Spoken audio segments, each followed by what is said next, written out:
Well, hope everyone is doing well. Today is Sunday, September the 1st. The wife is in the house. She's cooking up caribou for dinner and she's making a chocolate cake and we're going to have Dream Whip with it. So I'm out in the shed. I'm going to make a video to go over the 10 items that I took out on a loan, season 11. And I'm just going to go into a little more detail with them. And right here, this is Sassy. She's a sheepadoodle. She really enjoys eating the Cats and Honey's food. So I think we properly named her. And before I get started, a big thank you and a shout out to all the new subscribers that's coming to the channel. Please go back and look at some older videos. There's a lot of footage of different types of topics. I'm sure there's something there that will interest you. And also, I am being swamped, overwhelmed with messages. I will get through them all, but it's going to take quite a time. Also, a big thank you to the other 9 contestants. Could not have been in with a better group. Amazing people with many different skills. I'm just looking forward to someday that we could all gather together again and just chat and whatever, and have a good time talking about our experiences out there. And also, I probably should save this for a later video because it could take a while. But just a big thank you to everyone involved in the whole process, like everyone from casting, production, camera guys, to the safety crews and everyone. Y'all know who we are. Amazing bunch of people. And I'm a foodie, so a special shout out to Colleen because when we come off the land, man, the food was fabulous. When you come off the land like that and you're eating bald meat for 80 odd days, the flavor of the food is like multiplied by 10. It's phenomenal. And I'm a foodie, and this blew my mind. Like, I was just eating really slow, but just savoring the flavors. So thank you, Colleen. And everyone, it was so many people I could mention, and y'all know who you are, and you're just an amazing bunch. But just a little special shout out for all that fabulous food. I was, I'm a big foodie, so. But, there's a lot more people I should mention, but it would take a full video. So y'all know who you are, amazing bunch. And I'll just throw a little surprise in there. Actually, for the surprise gift on the questions and answers video, actually came from one of the people involved in this whole process. So go get your questions in. You might have a chance to win that prize. First off, this is the ferro rod that I took. This one now is 5-inch. We were allowed to take a 6-inch. But the ones I ordered for the show got lost in the mail, and so I had to take this one. If I'd have got the 6-inch, I was going to do a modification with it, but this one was too short for it. Maybe I'll show that in another video. I couldn't do it with this one. It would have been a little bit too risky. But this is a great ferro rod all the same. And you can see, look at it, wore down from all the scraping. Sometimes you're lighting fires 2 or 3 times a day, different locations. I'm going to mention this as well. I'm glad they never showed it, but I always carry the ferro rod in the same pocket all the time. And I woke up one morning and the ferro rod was gone. And I panicked for about 10 minutes, and I filmed it because I was legitimately concerned. And lucky enough, I found it in my sleeping bag. I'm glad they never showed it because people would probably say you faked it or done whatever, but it was an intense 10 minutes, I'm telling you. Next is my knife. I actually purchased this knife about 10-11 years ago. There's actually a video on my YouTube channel of actually unboxing this knife, and I put this knife away. I never ever used this knife. I was keeping it for a special occasion, and the first time I used this knife is when I had to light a fire for our boot camp video. And this was made by Killinger Blades. I think his channel was like Backwoods America or something like that. That was quite a while ago. And this knife, he calls him the Big Woody. And I love this knife. Very thick spine on it. Really like the handle, and it served me really well. I love this knife out there because it's a great bushcraft knife, but I was able to clean my fish with it, and cutting off limbs and stuff, getting sticks ready to snare the grouse and things like that. Super pleased with this knife, and I'm going to retire this knife now. He's going back in the china cabinet, and he's going to stay there. Yeah. And the sheet did come apart right there, but I tried to get it with some paracord, and I used pink just so it'd be more visible if a last would come off an elastin or whatever. So, but yeah, I'm really happy with this choice. You know, I took the gear to suit what I was doing, all right? A multi-tool, but I mean really nice with all the different little gadgets and things like that. But for me, I'm a little bit rougher and all that, and that little blade, I think probably when I'm cutting off limbs and that on a stick, that blade probably would went flying somewhere, I'm thinking anyway. But I'm glad with that choice, no doubt about it. And next is my cooking pot. Hard to tell by looking at it now, but this is titanium. We were allowed a 2-quart pot. This one's 1950 milliliter, which is pretty close. I went with titanium because the metal don't contaminate your food, but also it's thin. You could cook meals in this super fast, and I knew that the water quality was going to be bad there, so for boiling water and that, I just wanted to get the job done quick.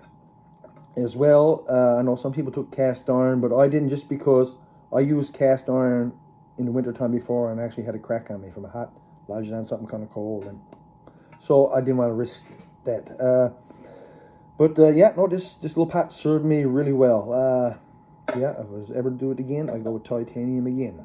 And next is my rabbit wire. We were allowed 2 pounds of rabbit wire. We were allowed 20 gauge and 21 gauge. So I took a pound of each. I took all stainless steel because this is really strong wire. I use it for rabbit snare, and I did have a few squirrel snares out, and then I made some snares. We were allowed to snare fox or link, so I made some snares for that, and I also made a beaver snare, and this is the one I cut the beaver on. I watched all the seasons. Correct me if I'm wrong. I know people got beaver with bow before, but did anyone ever snare a beaver before? Was this a first? I kind of think it is. Let me know if you know or not for sure. Yeah, and I darkened some of these just over the fire a little bit. You don't want to darken it too much and weaken your wire, but you see, like, just take the shine off it a bit. And I use rabbit wire for a lot of other different things as well. Of course, it was a rabbit wire snare at the end of my snare pole, which was very beneficial to me out there. Yeah, in the next video, I'll let you know exactly, not the next one, but on the questions and answers video, I'll let you know exactly how many grouse I snared. Oh, one more thing. Okay, so when the wife come out and surprised me, let me know like that I won and all that, and then she was there for a couple of days, and she had to go back before me because we, everyone know we got to go through a refeeding program, and so she took back some of my gear, and so she left a Nuvik, perfect, went to Edmonton. Same bag, goes up to Air Canada to check out, and she's 2 or 3 pounds overweight. And she calls me in a bit of a panic. And because we didn't want to lose the items with sentimental value, but we had to get rid of some weight. And so I think I lost some of my rabbit wire, some clothes that I never had to do down the land, a few other things. I wrote it down somewhere, everything we lost. It was quite a few things to get down to the weight required. And oh man, that was, I felt bad for her because she definitely didn't want to make a mistake, and give away, well, she wouldn't, not the knife anyway, but like, didn't want to lose nothing with sentimental value, and because there was a lot of other stuff there I took back too, like piece of wood burl and whatever, but anyway, I talked to her and just, do you want that? Now let that go, or whatever, and I think it might have been the most angry time I ever got all the while out there, because I think she was on speakerphone. I might have said, darn arseholes or something like that, so they could hear it, so, sorry. As well, I know in a lot of places people are not allowed to snare small game. So if you're looking for stainless steel wire, look for safety wire, and that would be the same wire that aircraft mechanics use on aircraft. It's the highest quality. That's what you look for. Now, right off the top of my head, I can't remember exactly how many feet of paracord we were allowed to take. And this 550 military grade got 7 strands there. Paracord, you use it in a lot of different applications, like building your shelter. I even had a clothesline made. I use it to repair my net a bit. Use it for making lures, bait in my net. I'll show some of this later on once as well. So, the uses for paracord are endless. So paracord was one of my 10 items. Next, I took hooks and line, and I actually think I might have lost my monofilm line at the airport as well. What may shock you is that I took hooks and line, monofilm line. I never used none of that line, not one bit.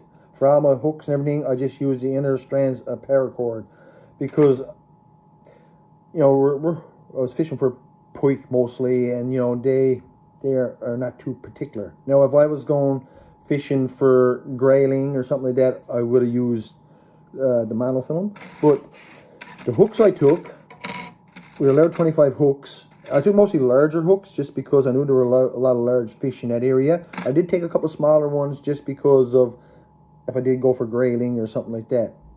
Just to be, you know, just to have everything covered. Yeah, this is like I just made some wire leaders out of rabbit wire, and this is like sometimes I just have a bit of a partridge or something to line with a bit of paracord, and that'd be my bait. Yeah, it worked great. Now, not all my hooks are here. Those trib hooks, I think I took 2 or 3 of those. I got some missing here.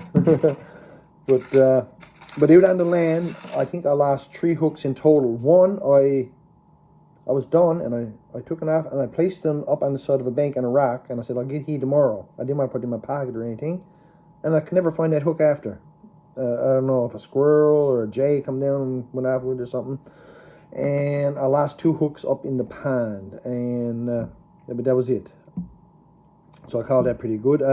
You know, when I had my hooks set up on the ice, I think like 4 or 5 hooks is most I had out any time, because in those creeks and channels and stuff, if you get another storm or something and get another like flood tide coming in, you could, after the ice is made, you could potentially get a lot of flood water over the ice.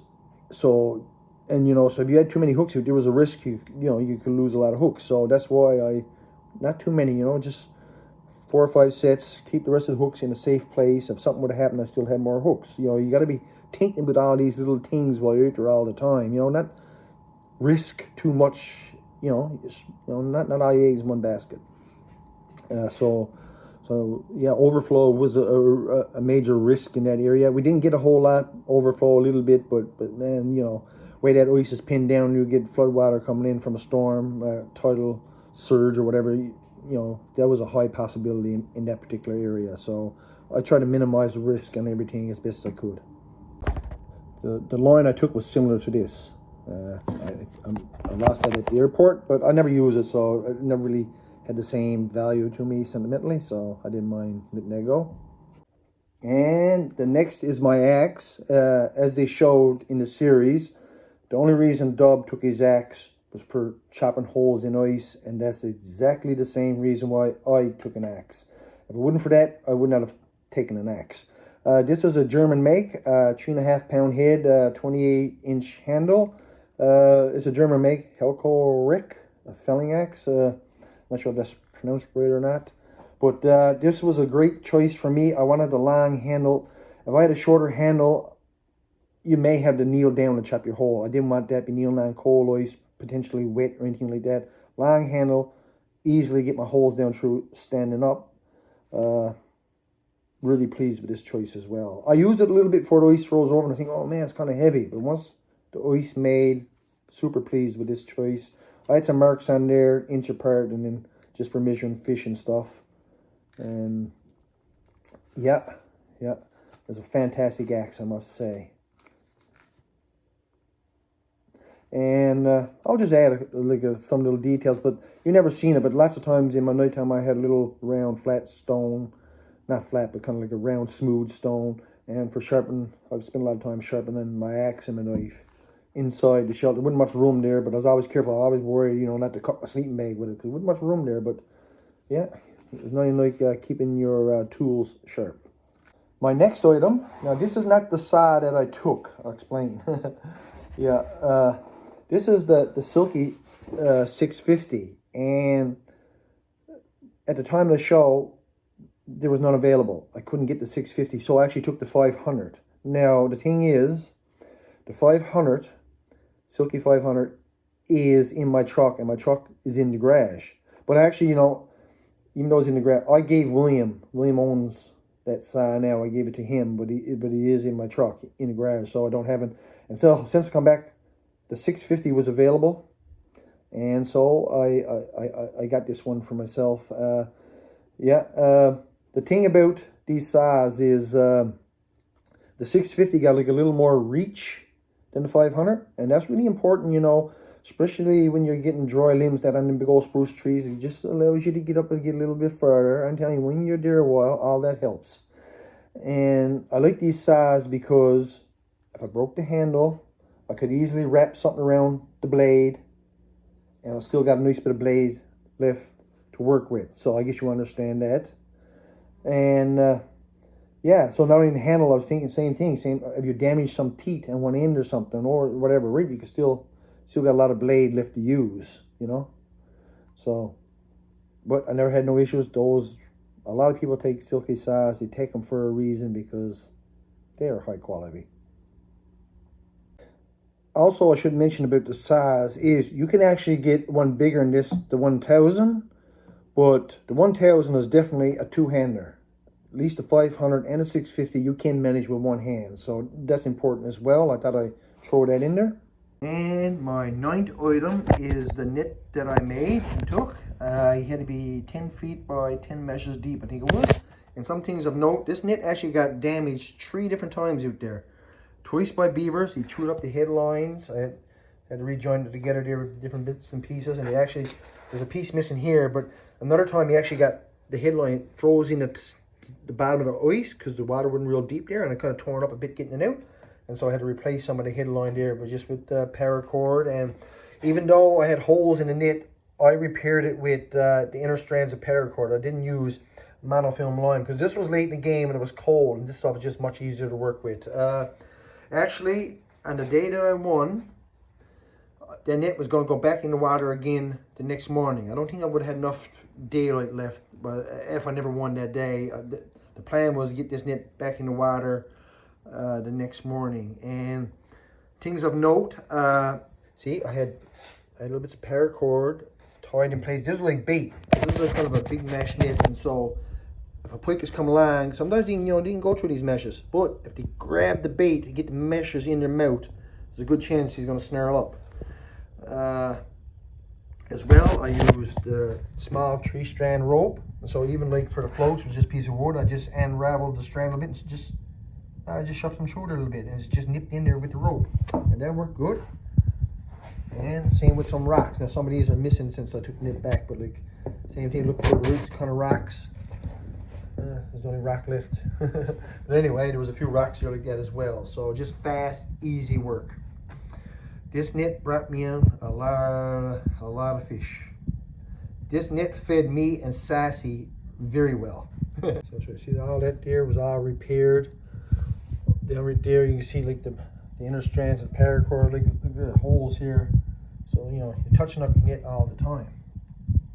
Those big pike, you know, they can make a mess of your net.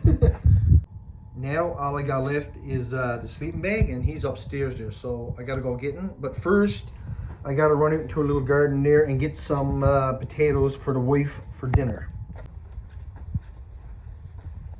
Now right down there, got a rubber latex glove on.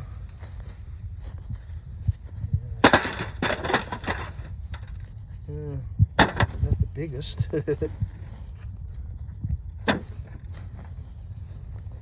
Soon gotta get to Williams Harbor and dig up the garden out there. Oh God, I never. Anyway, they'll be delicious. They're smaller, just gotta get more of them.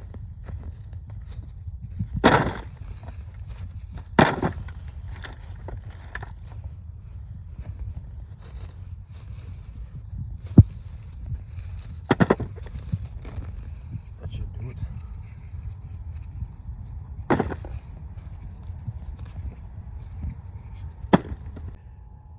And this right here is my sleeping bag, and really I looked online for the warmest sleeping bag that I could find that I would be able to get in time. and this is what I found. This one is a Polish make, Pajak, P-A-J-A-K, and it's the Radical 16H.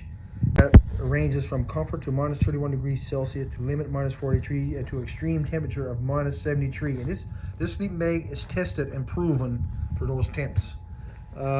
It's a down sleeping bag, and every time it was sunny, I had that sleeping bag up on my clothesline, turned inside out, so any moisture in that would dry off. I always kept it aired out. And something else I should show here as well. Now, this is my winter clothes, and I wasn't wearing it. I was soon going to start wearing it all the same, because not because it was cold, but because the snow was getting deep and was almost getting to the rim of my boots, and so I didn't want snow going in my boots, so I was going to wear these ski pants and put them inside my boots, and that would stop any snow from actually getting in your boots and going in on your feet, because that would not be good. And this here is my parker. This one was locally made in Regalet by Root Paddle, I believe it was. And this is really warm, and this one's longer, goes down over your backside. And I'm going to show you what I used to do. When I get up in the morning, my tilt was really small, so I get my sleeping bag, wouldn't be much room, but then I would take my parker like this, open it up, and I take my sleeping bag, and I would just jam it. And this sleeping bag compresses down to a small size. And I used to be pushing it in,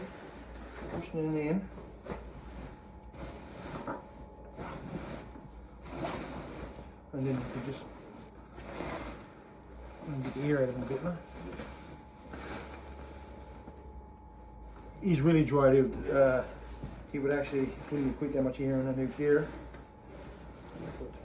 Yeah, I would jam my sleeping bag in my parker like this, and then that's how I would protect my sleeping bag inside my little shelter, which we call a tilt. Probably I'll talk a bit more of that later in another video. But you seen Doug. Well, I never had the fire lit. I had a fireplace, but I never actually had it lit in my shelter.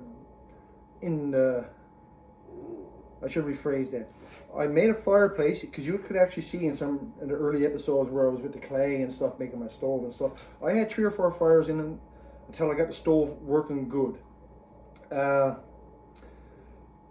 first it didn't work too good, the smoke nice bit. I had to get like a vent and everything in it, and it seemed like once the chimney heated up a bit, that's when it really started to dry good. It kind of reminded me of an old Russian furnace. You actually used to have to heat the chimney first, and so that way you get a good draw from your firebox or whatever. But I lit the fire in the stove 3 or 4 times early on until I got it working good, and then really it's a small shelter. You know, it heats up quick. It got too hot, and I wasn't ever worried about fire. Small shelter, and then when your fire goes down smoldering, carbon monoxide is actually my biggest concern. You know, you go to sleep with a big fire and then it smolder down, and then you get the carbon monoxide could be coming out. In any small shelter like that, and mine was sealed off, wouldn't much air getting in through and all that. It was high risk, so I wouldn't bother with that, and it was warm enough anyway. So that was the main reason for not lighting fires too much. But I was cozy as was. But I had that stove full of nice dry wood, loads of birch bark. I even had some old wood coals that I got out from the fireplace and put in there as well, so it'll catch good and all that. And had everything ready to go. If I got too cold, no time. I'd have had a nice fire going. And the way I figured, if I had to, I lit a fire, opened up the door, stay outdoors for a little while until the chimney heated up, until everything got dry and good, and then get back in the shelter. Because it's only a small place, so like, you know, I couldn't have too much smoke in there either, right? So you know, the stove was there for just in case. Oh, hey, look, I wasn't sure if she was recording or not. And I tell you, that happened a few times either too. You set up the camera and you're talking, look, and they're hitting record button. Yeah, especially in the later games, like, you know, geez. But yeah, so that's what I used to do. I used to put the sleeping bag here in my coat like that, and like I said, on sunny days, nice days, I hang the sleeping bag out on the clothesline always, so you air out and dry out. And you know, you get into like a little system, and this system was really working for me. I mean, if it was something not right, I would have changed it, but it was going as good as I needed to be, and so I was okay with it. And these pants here, in my shelter, the ground wasn't level, and so at the front of the shelter, I had a lot of spruce boughs on. I mean, a lot of spruce boughs piled in, but it kind of went in kind of like a little bit of a wedge. And so the foot of the shelter, because I sleep with head in, feet out, that wedge, thicker wedge, settled more. And so then at the end of it, my feet was kind of downhill a little bit. I didn't want that because in the nighttime when you're asleep, the blood could go to your lower limbs and stuff. You know, you want good circulation.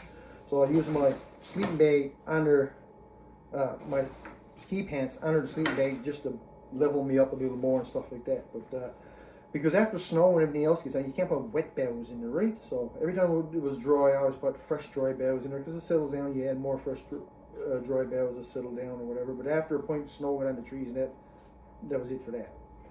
But I was soon going to start wearing them just because the snow was getting deep. I didn't want that snow coming in over the top of my boots. I would have worn them just so to keep the snow out. Not because of the cold, just to keep the snow out. I was comfortable as is, so that's all you need. And if it wasn't working, you change it. You know, you find something that works, and that's all that's required.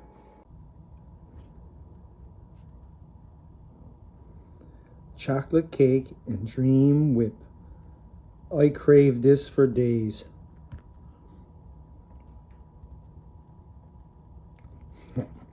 So good.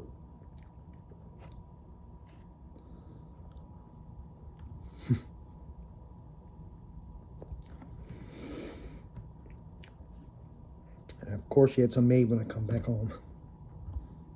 Now I done this because I didn't have any water dripping in my tilt, but there was potential for little tiny ice crystals sometimes that would form from your Brit on the side of the walls. I guess if I had a fire, they would melt it and drip down.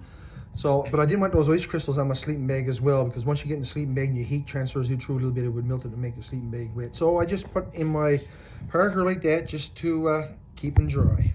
Well, that's it for the 10 items. And if there's anything else you want to know about those items, please leave a question in the comments section of the questions and answers video that I'm going to do later on. And if whoever puts questions in that video, whichever one gets the most likes, will win a prize. Mystery prize as of yet. But my next actual video is I'm going to show all the neat, interesting, and cool things that I took back with me. And that should be like a kind of a fun video.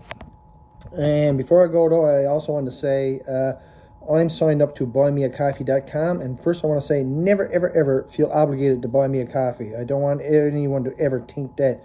But when people buy me a coffee through the site, I mention them here, you know, just as appreciation or whatever. And I wanted to thank Candor Sound for the 5 coffees, and he brought up about Snare and the Grouse. And Mel Billard bought me a few coffees, and he thanked me for providing him with hours and hours of entertainment through the years. And someone, you can put your name there, but if you don't put your name there, it'll just come up as someone. So someone bought me 5 coffees. I don't actually know who it is. And he congratulated me on winning a loan. So thank you very much. And also JC Williams 88 bought a coffee and also congratulated me for winning a loan. So thank you very much. I really appreciate it. Just wanted to say again, never ever feel obligated to buy a coffee. I don't want that, but I appreciate the people who do. I really enjoy my coffee. The wife do too. And actually, when I do the questions and answers video, I'm going to go down the lane, have a little lunch, or do some nice coffee or whatever, and go through the questions. I done it in the shed today. Today is Sunday. I normally don't do nothing on Sunday, never ever. And the wife cooked up a lovely dinner. Caribou with the marrow bones was absolutely delicious, and to top it off with that chocolate cake and dream whip. So really appreciate y'all watching, guys, and hope to see you all the next one. And also a big thank you to all the new subscribers again. Really appreciate it.